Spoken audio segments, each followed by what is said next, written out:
Welcome into NASCAR Race Hub. I'm Shannon Spake. The guy across from me is Adam Alexander. You all know him. Joey Logano is in-house. And it's a rare appearance by our friend Kenny Wallace. Welcome to the show. I'm excited. In from St. Louis, Missouri, on my way to Richmond, and I love Charlotte, so we stopped here. It's great. We're happy to have you. Go ahead. You know, we talked about the production meeting today. I love your energy. Yeah. So much so, and I think we all agree, you can handle this on your own. I think you can handle this all by yourself. This is a Kenny Wallace show. Go, Kenny. Go. You're not. You're You sitting have down. the energy. You're good.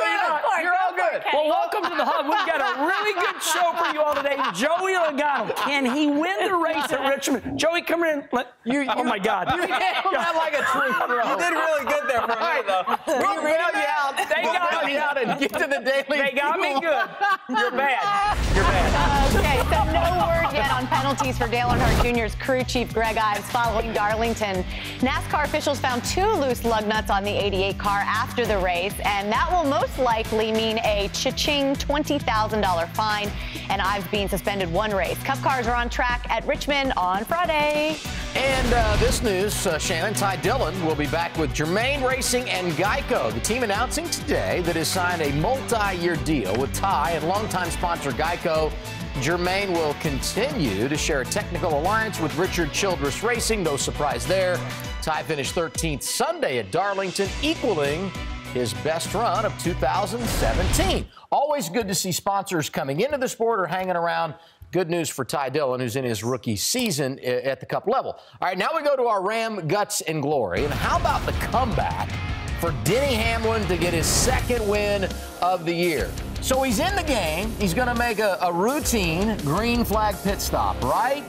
Misses pit road, has to go all the way around, eventually gets the stop, was 23 seconds behind race leader Martin Truex Jr., but he ran him down. 78 gets in the wall when he cuts a tire, and Hamlin gets his 2nd win in the Southern 500. I just said it. He was making a routine green flag pit stop. Michael Waltrip told me last night, no such thing as a routine stop at Darlington. Why? Nothing routine about it, because you practice coming onto pit road. You practice and practice on pit road. And when you do that, you're on 20-lap tires, maybe. When you do it in the race, you're on 45, 50, maybe 60-lap tires that it is a lot less grip. So you're trying to slow down really, really early. You're trying to come off the racetrack. There's sand all down on the apron there. And he's lucky, for one, that the left front didn't blow out. You know, that could have been the end of the race for him, that he could have ripped the left front fender off. But he was able to come back around and have so much speed in his car, still be able to win the race. Yeah, sand was the thing you talked about, right? Yeah, something really crazy. You know, we're up here in Charlotte, and there's dirt. And Joey, you talked about it. You get running the race, the Southern 500, and there's not that much sand on the apron when you're practicing. But all of a sudden, when the race gets going, it's like, where did all this sand come from? So you come off the racetrack, you apply the brakes, and you're sliding on sand. Oh, yeah. It's just as bad leaving pit road on the apron as well. There is no grip. I've spun out leaving the pits at Darlington one time during a race. It's so slippery down there on top of it. These cars aren't really dirt cars. Myrtle Beach is about 2 hours from there. Maybe that's where it comes from. It's in the air. The sand gets blown over there, the Sandman. But, yeah, I mean, it's a difficult place. Denny talked about that yesterday. But, you know, some rookies had some good runs there. Yeah, absolutely. And I think the other thing, and we talked about this earlier, just the ability to put that behind you and come back after you make a mistake. That's not easy anywhere, especially when so much is on the line at a place like Darlington. Yeah, and what makes it really easy for him to get over it is he won the race. That's right. That's the easiest way to get over something like that. We always say when a baseball player, when the pitcher gives up a home run, you got to go back in there and get at it, and that's what he did. He did. He got back out there. He hit his lap times and was able to win that race. Sounds like a true blue St. Louis Cardinal fan. Go Cardinals. All right, we mentioned Ty Dillon in the news earlier, and what a great run he had. Tweeting this, had a blast in my first Southern 500, P13, no scratches. Dale Jr. replies and says, you did a damn good job tonight, bud. Was awesome running with you. To which Ty says, thanks. Was fun racing with you all night. Hell of a line you run through one and way up. I'm going to work on that next time. Great run for Ty Dillon. Yeah, he absolutely was one of the rookies in the field. Here are some of the other rookies fared on the night. You see, he 25th. He starts 25th. He finishes 13th. That's a great run. But look at Erik Jones, who finished 5th at Darlington in his first start. He is the 11th driver since 1980 to finish top 10 in his Darlington debut. Pretty good for the rookie, and here's what he had to say. You know, it's a good day for us. We never really were up front and really contending for the lead, but we were always in the top 10, and a big learning day for myself. So I feel like I'm a lot better off for the next time I come back, but just a tough track, and it takes a lot of knowledge to get around it correctly, and I feel like I'm, one step closer to that after tonight. Rookies. Do you think when you look at Erik Jones, in what ways is he the real deal? In a lot of different ways. Obviously, he can go fast. I think he's pretty good for that reason. But you go to Darlington, it is one of the most challenging racetracks we go to. Not only because you're running up against the wall, but you're doing it for 500 miles. Tires are wearing out. Every time you come around the corner is different than the lap before. And if you make a mistake, there's no room for error. You're up against the wall. You hit it. So you have to be on your game all night long. And for a rookie to pace themselves, but also get the most out of the car and make sure he has something to race at the end of 500 miles to try to run for a top 5 like Erik did, that's impressive. I would say that Erik Jones is a young you. Look at it this way. Erik Jones. Am I old now? You're a veteran now. You're How old are you? Hate to break it to you. And you're going to be a father soon. Shannon, stop and think about it this way. Erik Jones watches the TV since he's been a kid. The Southern 500, the Lady in Black. You can't hit the wall too many times. And I agree with you, Joey. You grew up watching that race. And when you watch the Southern 500 on TV all the time, you know what to do once you get there. Now the problem is, can you do it? And like Joey says, he does it. So are you bummed that you don't get a Darlington stripe, or are you proud that you don't get a Darlington? Oh, you're proud. You don't want a Darlington stripe. You're not looking for it, believe me. The only stripe you're trying to get to is that checkered flag one and the start-finish one. That's the only one you want. How do we grade success of a rookie in this day and age? It's different than even when you were a rookie back in 09. I think it's different for everyone, but I think the biggest thing when I think about rookies is to see that constant improvement. When you see a rookie kind of level out, then you kind of know, okay, that's where they're going to be. But, when you see Erik get that constant improvement, Daniel Suarez, another one, that is just constantly improving every single week. And a lot of them, Ty Dillon, a lot of these kids coming in, I say their kids are all close to my age. But you're a kid. I like trying to think they're so young, but they constantly improve every week, and I think that's the biggest thing that you see is that they're taking all the stuff that they're learning, racing against other race car drivers that have been doing this for years, and they're learning from it, and then they're going out there and beating them with it. I met you when you were 16, so imagine how old I feel right now, knowing that you're sitting here going to be a daddy. Okay, so we call her the Lady in Black. Certainly not a sweetheart to drivers, but you know what? We do have some sweethearts for you. It's Radio Sweetheart time. Here are the nominees. Danica Patrick. Seriously, kiss my AJ Allmendinger. Oh my God. Martin Truex Jr. 2 laps to go. You got her just lipping around. Okay, bud. What do you yell? Sorry, man. I got a lot of people yelling in here. Your crew chief ever yell at you there, Joey? Only once. Yeah.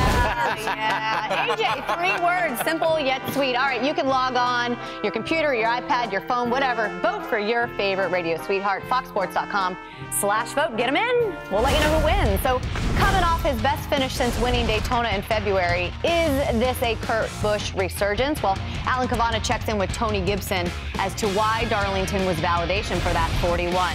And last time we were at Richmond, Joey Logano took the win. He got the trophy, the money, but did not get the W. What about this weekend? Can he do it?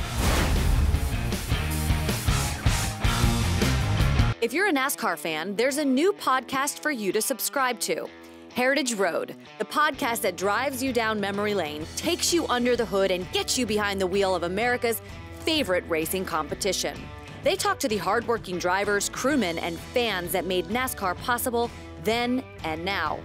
From NASCAR royalty Bobby Allison to the broadcasters that brought racing into homes around the country, they've got all the stories you've probably never heard before. Hosted by the voice of Texas Motor Speedway, Rich Phillips, and brought to you by Busch, the beer that has supported racing since 1979. Subscribe to Heritage Road today for free wherever you listen to podcasts. We're back on NASCAR Race Hub. What do you say we do the Bear fast action recap? Let's go to the end of stage one. Great racing. But if they're going to show the green and white checkered flag, you know who's going to be on the move. His name is Martin Truex Jr., who by that much edges Kyle Larson for the win. Fast forward to stage two. The 78 racing the 11 of Denny Hamlin. No problem for Truex. Caution comes out. He's in the lead, and he takes stage one and stage two, continuing to pile up those playoff points. And right here, you see the regular season board. Congratulate him. Truex is the regular season champion. You know what that means. Page two, he gets an additional 15 playoff points for where he finishes the regular season. Kyle Busch, Kyle Larson really tight for the second spot. 9 points separate them. Whoever gets second after Richmond is big because he will get 2 additional playoff points beyond where you get, beyond what you get for finishing third. And then we go to what we have now in regard to playoff points and what the regular season would look like if it ended today. There is Truex with 52. A lot of names on this board mismatched, including Kurt Busch, who right now would be the 10th seed, but not if the regular season ended today, because you go over here, he's not going to get any playoff points for where he finishes the regular season. That's a big, big deal, Shannon. You practice that at home, don't you? I do practice all the time. Yeah, because you make it look really easy. Okay, so Kurt Busch kicked off the season winning the Super Bowl of the sport. Unfortunately, that really has been one of the only positives on his season, until Sunday, that is. But how does a third-place finish really affect the momentum of the team? Well, Alan Cavana spent some time with Kurt's crew chief, old man Tony Gibson, to find out. Shannon, when I think throwback, when I think old school, I think Kurt Busch's crew chief, Tony Gibson. Not bad, right? Weekend, yeah. Darlington, third place, your best run since Daytona. How did it all play out for you guys? It went really well. We unloaded extremely fast, and we really didn't change anything from off the truck. We tried a couple different little setups. Our plan was to try to make the best long-run car we could. So we were real heavy on our race trim stuff, and we weren't bad. The Toyotas, we knew the 11 was the car to beat. He was fast on Saturday, all his runs. Even in mock qualifying, he was really, really fast. So we knew he was going to be the guy to beat, and Harvick was going to be tough. So, but we felt like we had a top 4 car. And that's kind of where we ran all night. You know, we're hoping to build momentum and keep this rolling into Richmond and then go into Chicago. Yeah, last 4 races, you haven't finished worse than 11th. This hasn't always been the easiest season for you guys. So what's clicked the last month for you? I think just getting grounded back to where, you know, we got to figure out something to catch these Toyotas, and we knew we were off. The 41 was off compared to the 4 car, so we knew we had a lot of work to do. So we sat down as a company and you know, where do we get better? You know, where's the 4 better than the 41? And we worked really good together, both teams, on where we needed to be. We came to common ground, so we're sharing information really well as a company. With so much uncertainty about next year, where Kurt may be, where the 41 car may be, what have you learned to make sure you focus just on the next few weeks coming up, the playoff? Well, that's just it. You got to keep the guys focused, and we have a job to do, and we know if we perform and win and do good in this chase, we'll all have jobs. So, yeah, you know, it's hard to get rid of people when they're winning, and if we do that, everything will fix itself. The focus now is on Richmond. Kurt Busch, 2 career wins there, looking for a 3rd. Shannon? A lot of guys focused on Richmond, a lot of guys looking for a 3rd win as well. I know that. This I know. Okay, so let's talk about Kurt Busch. Keep reminding you. Oh, I don't even need a reminder. When you have a finish like this after the season that he's had, 2 races before you start the playoffs, how much of a shot in the arm is that for this team? Well, it's a big deal because, you know, Darlington is one of intermediate racetrack. It's, you know, close to 1.5 miles. There's a lot of those type racetracks in the playoffs. So to win the championship, you have to be good at these type racetracks. Not to mention Homestead is a track that wears out tires a lot, just like Darlington. And that 41 car was not only fast in the short run, but he was able to make it last throughout the whole run. Maybe not as good as the 78 and the 18 and the 11, but he had a good amount of speed. I look at that as a big deal for a chance for Kurt to win the championship. Also, I think of how many pit stops there are at Darlington, right? I mean, you're making a ton of them. You're coming down pit road so many times during this 500-mile race that your pit crew has to be on it to be able to be successful at Darlington. And they had both of them. That's why they had a solid finish. And let's be really honest. Kurt Busch wins the Daytona 500, and then they've been pretty lean. They haven't really showed up a lot. they show up. Are you kidding me? And when it's time to show up. So a third-place finish now reminds them once again. I mean, they know they're winners, but this is really good timing. They always say that good teams peak, and I think they're peaking right now. And are you starting to see this maybe be a trend for Ford in general, not just for Well, I Busch? sure hope so. Keep reminding him. I think so. You know, and when you get these good finishes like Kurt got this week, that confidence and momentum just starts building, and they couldn't pick a better time for that to happen. And you do see a little resurgence from Ford here, and I think it's nothing that's going to happen overnight, right? Nothing in the sport that you just find all of a sudden a ton of speed and you keep moving. It takes a long time to build it, just like Toyota has. We're going to have to do the same thing to try to catch up and get ahead. Big weekend for NASCAR this weekend. Big weekend for Major League Baseball as well on Fox. We'll all rise for the judge as the Yankees face the Rangers in an American League slugfest, or you can watch the Orioles battle the Indians. Check your local listings. It's all Saturday, 12:30 Eastern on Fox.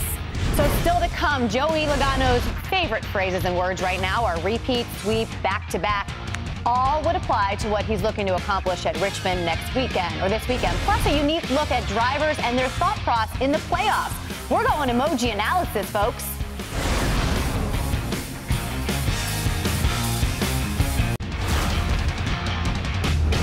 Pop is out.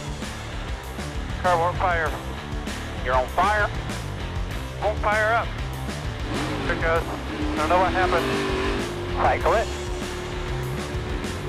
Gotta make sure we don't do that. It's reminding me to tab it as soon as the caution comes out. Okay, so as if Darlington, the racetrack itself, isn't stressful enough, then your car, Joey, just does not want to cooperate with you. Didn't want to run. Okay. I was ready to go. It didn't want to go. So what happened? So the caution comes out, and you guys power it off. For what reason? That's typically what we do. We'll shut the motor off, try to save some temperature in the motor, cool it off for the pit stop, maybe save a little bit of fuel. It's kind of habit.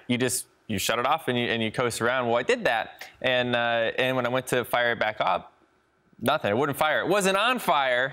Thankfully. Evident little accent difference from where my spotter's from to where I'm from, but it wasn't on fire. Just would not fire back up, and it's an electrical thing, you know, within the ECU. And if you're a modern day mechanic, you know that sometimes it just gets very frustrating. It's not like an old school motor anymore where it's the carburetor and this and that and all that. But this is something that was internal, and a sensor went bad, and the car couldn't get timed right to fire back up. I love the fact that they gave you a piece of tape inside the race car so that you could tape it to remind yourself not to do it again, because this is how much of a habit it is. That's multi-talented right there, by the way. Are you like at full speed? This is putting under a piece green of right tape here? on? No, this is the caution. It's like texting and But driving. I was really nervous when I was putting the tape on there that I was going to shut it off again. Oh my gosh. Because I just didn't want to do that again because it's just muscle memory. It's the first thing you do when you hear the caution comes out, that I was going to do it again. So that was there as a kind of a stop all, don't do that again in the moment. Just a little reminder. And you said that's the first time that's ever happened to you. It's the first time, yeah. So it's a first for everything. And the frustrating part about it is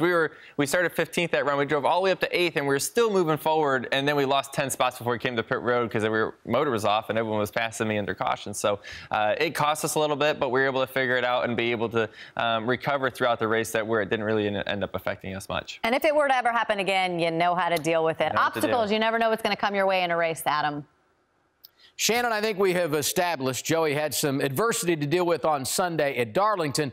And let's face it, there is one really big question being asked right now to driver 22. Can he win the regular season finale at Richmond on Saturday night? The stat line says 100% without a doubt, yes. How about how this race has come to Joey Logano? It is in his hands right now. I'm here. You certainly know I'm a little faster than you are, and I am coming back. Off turn 4, Joey Logano has his 18th victory. Yeah! Richmond again, come on! Good job, hell yeah! Here's a little phrase we've adopted in recent years in NASCAR. Win and you were in, meaning you're locked into the playoffs. But that victory late April at Richmond for Joey was encumbered. So instead of being up here in the playoff standings and highlighted in yellow, Joey is below the cut line and in a must-win situation Saturday night at Richmond. So that brings the question, What does the word encumbered mean? Did you look it up, or did they tell you what that means you're hosed. Oh, okay. Well, that's what I figured out. I'm just glad you cleaned that up for rehearsal. You cleaned that up. And, you know, Daryl Mott, he did not use that kind of language when talking to NASCAR kids about the word encumbered. I love it.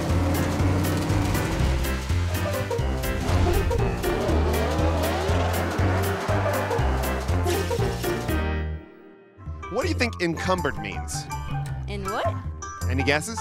I have no clue. Good. Nervous. I really don't know. I saw your win today. I heard it was encumbered. You dominated? I'm guessing predicted. Exciting? Like if I said your win's gonna be encumbered. Awesome. Good. If only. If only. I'm just glad that they didn't know what encumbered meant, because if they knew what it meant, I would feel really bad. But I heard exciting, I heard awesome, I heard good. If only. Maybe we can make good on that, though. I mean, you know, and we joke, you know, because we care, we love, but you are going to have to answer these questions all week. When you have your media availability, this is what you're going to get asked. How do you block all that out and just go do what you have to do? Well, really, in all honesty, this is a motivator. You know, we're in position that we have to go out there and win. This team's done it before. We've done it multiple times throughout the playoffs. I've been saying that for the last few weeks, but we're going to the racetrack that this all went down at, that we won at. That we feel like we still deserve to win.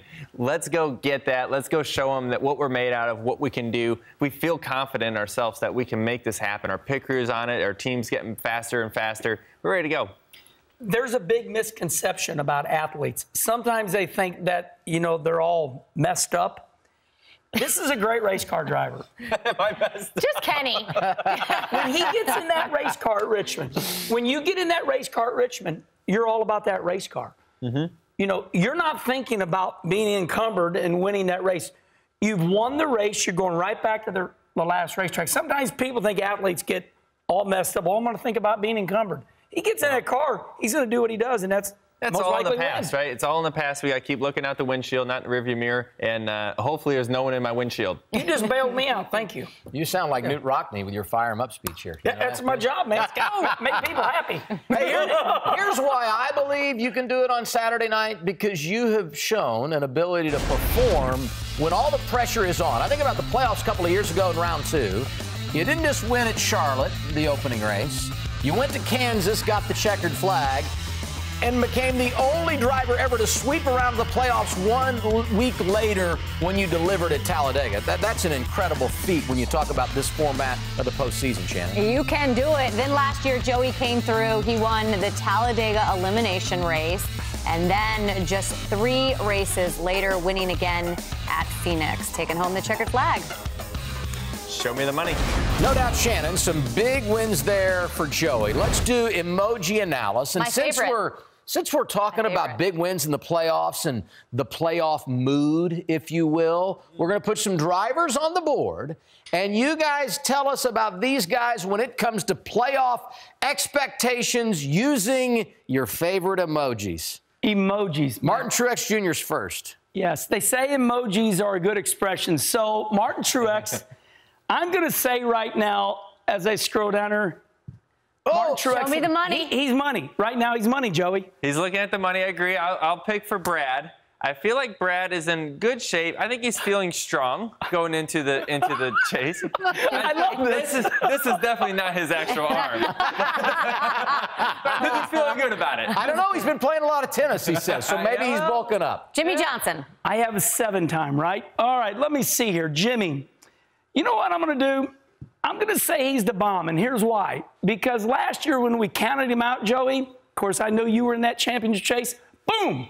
Here comes Jimmy Johnson. I'm saying you never know when he's going to explode. You never know. I agree with that 100%. Ryan Blaney. I think Ryan Blaney is trending upwards. Ever since really the beginning of this year, they found a lot more speed. They're running well. They have a lot less mistakes on the racetrack, on pit road, everywhere. And they're starting to definitely get those better finishes. You've seen the win in Pocono, obviously. Any race that can kind of happen, I think, now for Blaney. So he's trending in the right direction.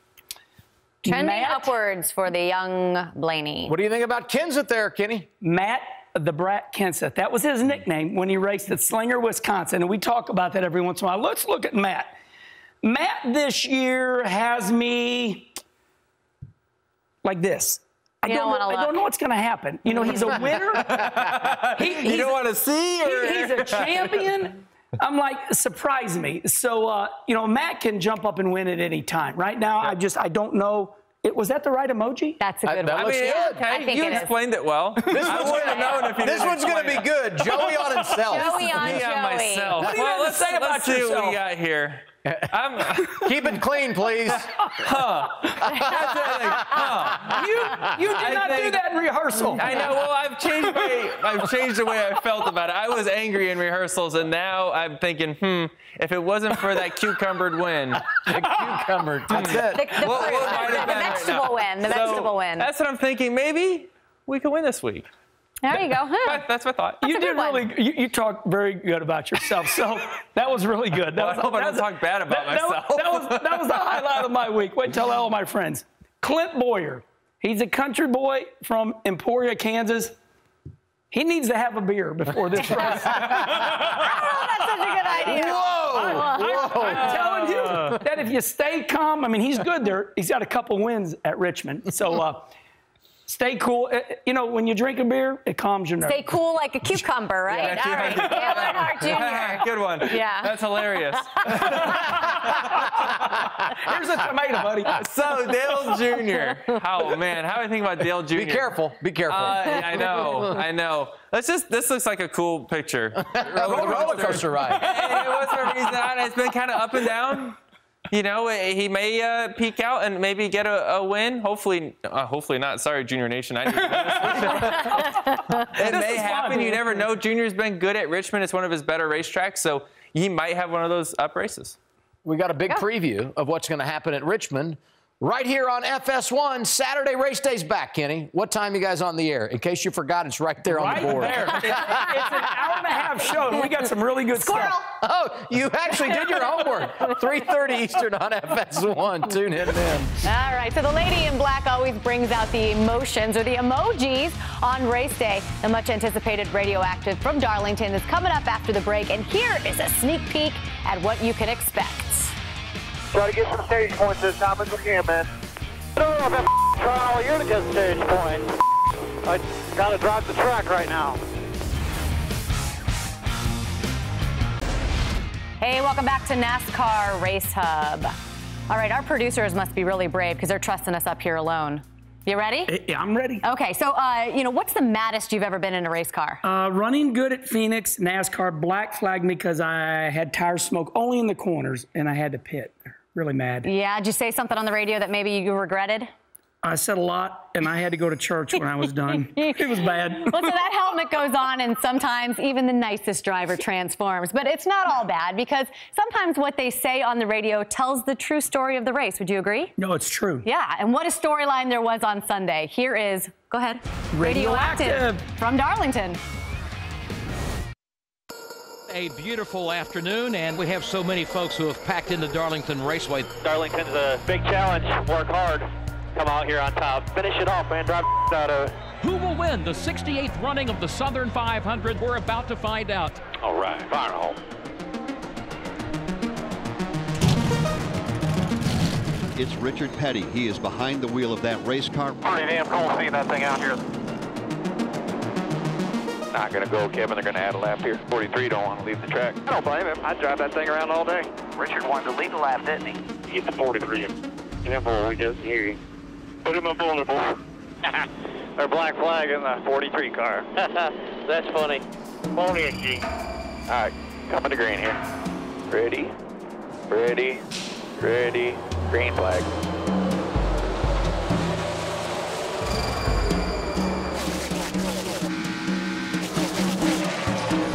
Whoa, trouble. Ryan Blaney, he has fallen all the way to the tail end of the field. Hit the wall.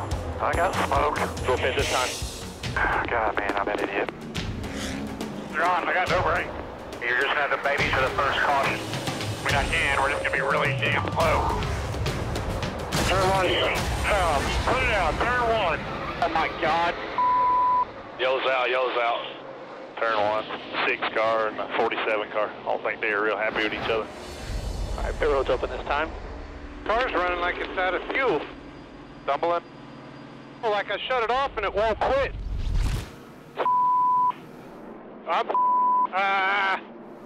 We're stuck. Let's just get him to push us to the garage here so we can work on it. Idiots. This thing is unreal. I can't run where I want to. Holy be a long ass night right here. So loose, I can't get the track bar down anymore. This is just not any fun. Like when you're on ice skates, you don't really know. You're just all over the place. Is this Kevin in front of me? Yep. Mine went from really loose to out of control. Every tire's just done. It's gonna get pretty crazy here in a minute. Kyle Larson trying to hang on to the top spot with Martin Truex Jr. right there. Closed in by 2 car lengths to 1 and 2 that last lap. 1 to go. Truex down to the inside. Come on, beat his ass. Come on. Don't let him hit you. For the 16th time, it is stage winner, MTJ. Nice work, man. Thanks, buddy. And stage 2 is underway. Trouble turn 1. Cody Ware gets it. A.J. Allmendinger. What was he doing? That's why we said to stay away from him. Hey, go tell the 51 to just quit racing. That one hurt, but I'm fine. Just destroyed. Martin Truex Jr. on these long runs, he's the master. We're not even close to what that guy's got for grip. Do the best you can with what you got here. No, I've been trying all year to get stage points. Trouble in turn number 2. Hold on to it. We're in here, guys. Well, that sucks. I mean, seriously, kiss my... Being checkered next time, 78. And that will conclude stage number 2. 20 points, boys. You know what that means? With pleasure this time. Stage winner, MTJ. Yippee. Green flag, green flag.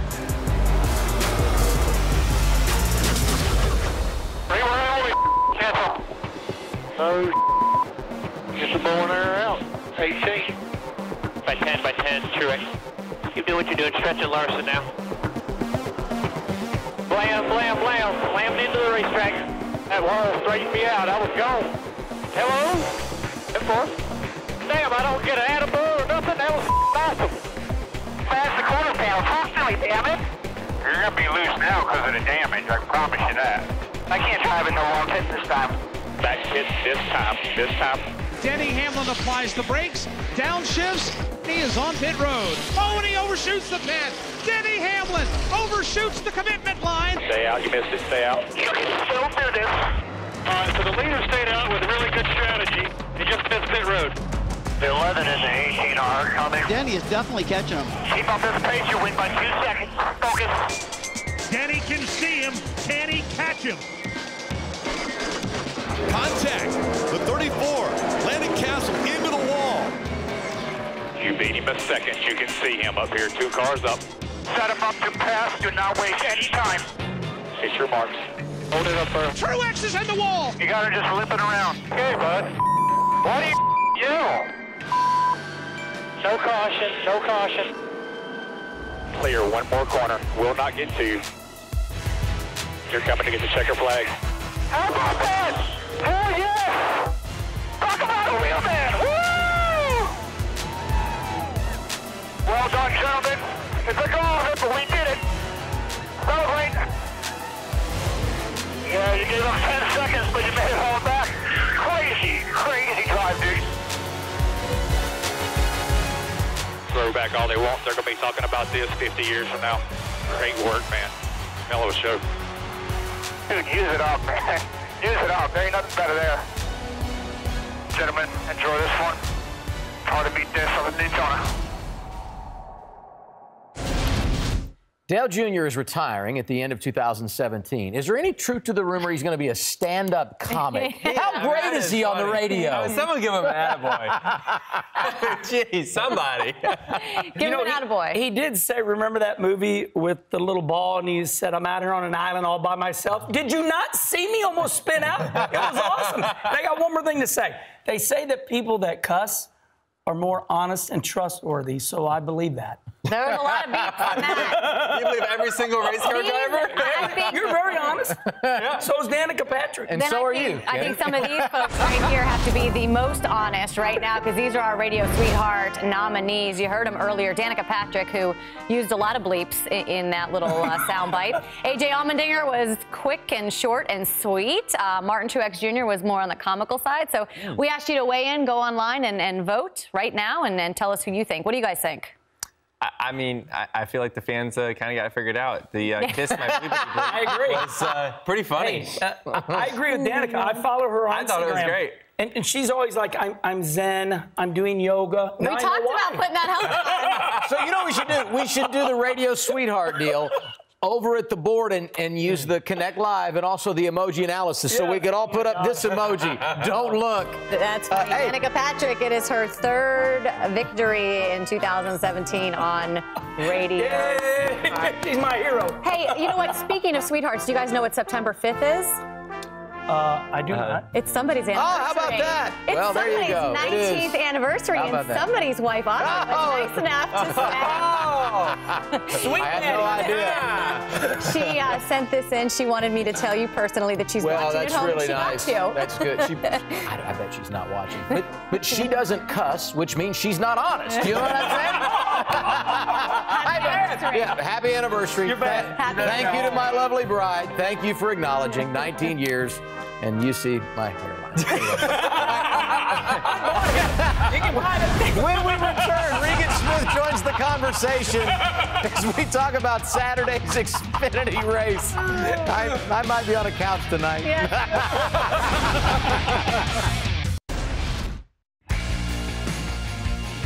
The pole sitter, Denny Hamlin, from the outside lane, quick to jump in front of the field. He loses it off turn number 2. Sadler checks up. Harvick dives to the bottom. And we come to the end of stage 1 with Kevin Harvick winning the stage. Harvick takes a look to the inside, tries to make the move as they hit the back straightaway. Dylan Lupton spins down to the bottom of the racetrack.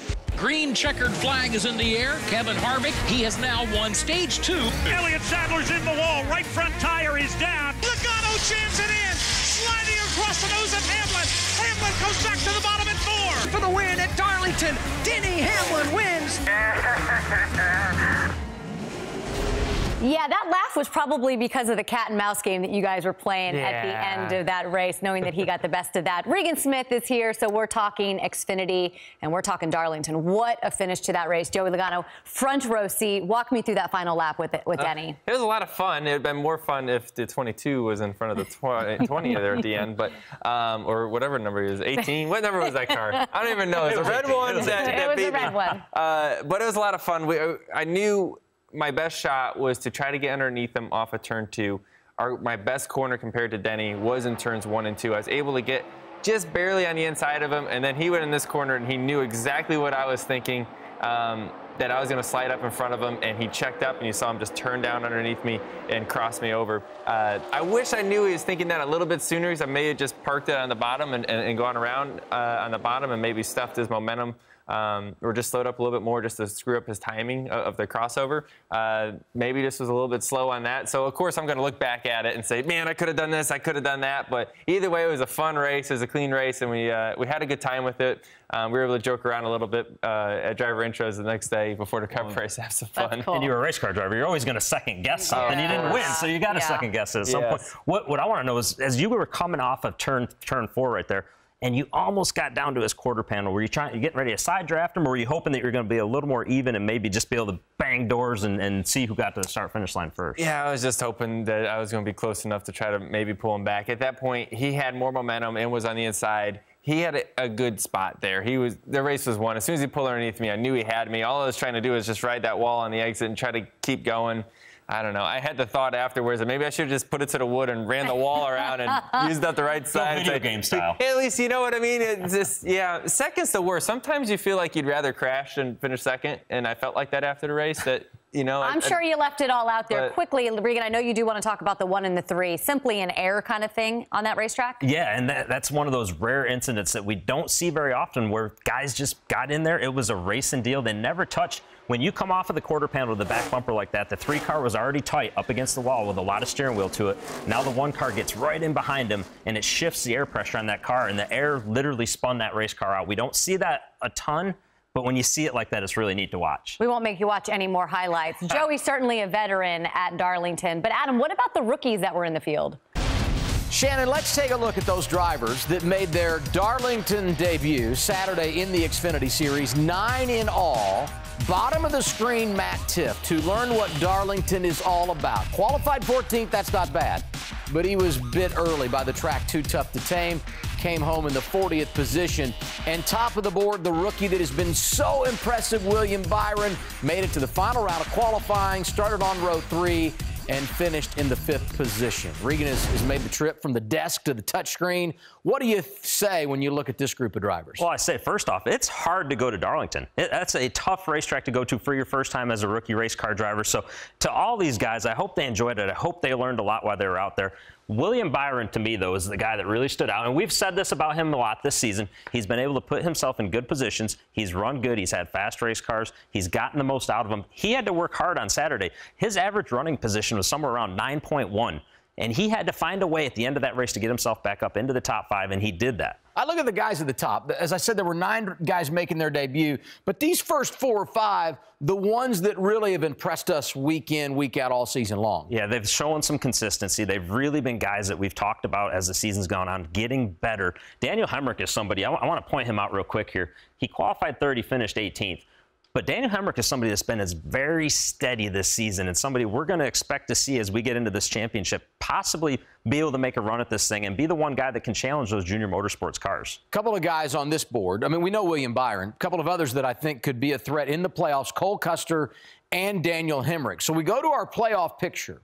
And we have locked in, obviously, the guys that have won. Byron, Allgaier, Reed, and Clements. Sadler, Hemrick, Poole, all in on points. Custer is in as long as one of those guys below the cut line doesn't get a victory. What do you think here? Well, it's going to be difficult, and let's call it what it is here. It's going to be very difficult for these guys below the cut line to get that victory. We're going to 2 races. We're going to have cup guys in these races. So that likelihood is not necessarily going to be there for them to pull that off.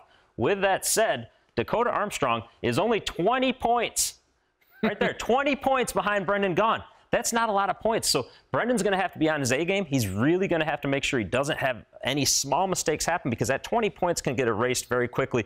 The rest of these guys, I want to make sure that if I'm in one of their teams or one of their cars, I want to make sure that we're going out there and we're getting some momentum built up. We haven't seen a lot of momentum out of some of these cars for the playoffs. We look at the playoff points, only 5 for Elliott Sadler. But remember this, if he leaves Richmond plus 61, and he's 91 up right now in the regular season standings over William Byron. He'll be the regular season champ and get another 15 playoff points for his effort. Good to see you in studio today. Hey, good to see you. More NASCAR Race Hub on the way, including a look at the car Joey will drive Saturday night at Richmond. What a week it's been on the Hub, and today or tomorrow it's going to get just as good. Race Hub, we're going to head to Denny Hamlin country, see the area around Richmond, Virginia, where Denny grew up.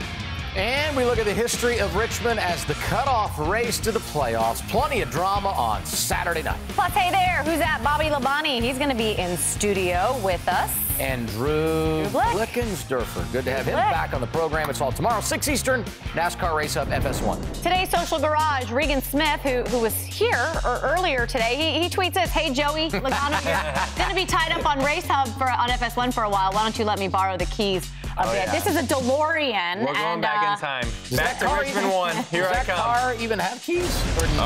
McFly. It don't need roads, I can tell you that much. McFly.